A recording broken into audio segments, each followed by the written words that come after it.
My first foster home, I was 12, but when I came in, I was 9.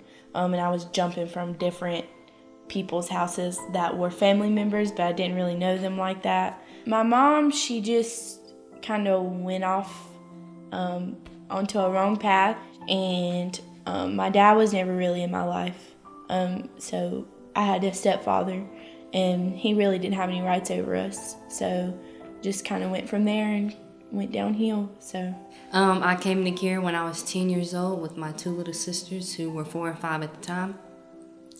We came to care because my mom got into deep depression after my baby sister passed away, and she just couldn't get out of it.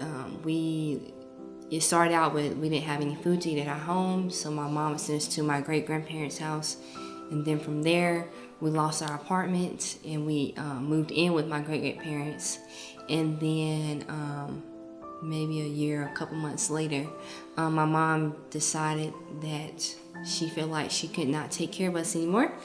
So she wrote me, my great-grandma, and my dad a letter and left. I have 4 younger siblings. 2 of them I don't really know, and then the other 2, they're twins.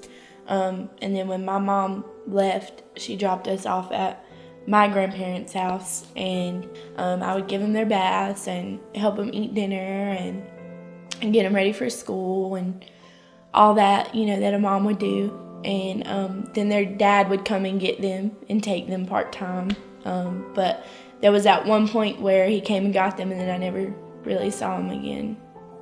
I think throughout all my foster homes, I think what a lot of foster parents and a lot of people need to know is most of us, you just want love. I mean, we're coming from different types of lifestyles, some worse than others. And we don't want someone who's going to treat us worse than what we already been treated as. I think we get underestimated a lot. Like, we don't have common sense, or because we're a foster kid or because we're an orphan, as some people would call us, we don't know anything, or we're just not intelligent. Because I've had that happen a lot, where foster parents will be like, now we're going to stay in our room at night, and we're not going to come out of the door and come downstairs and do this and do that. And I'm like, I'm just a kid. I just want you to be my parent. I've been asked by foster parents, you've been in that many homes, you must not have been a good kid. I don't know. I don't even know what to say. Am I defending myself? Do I have to defend myself? My parents are the reason I'm here, not me. I need consistency for myself because, that's part of the traumatizing experience of foster care. Nothing is consistent, nothing. And least of these would have definitely benefited me if I could have had somebody to reach out to and say, hey, I need this or I need that.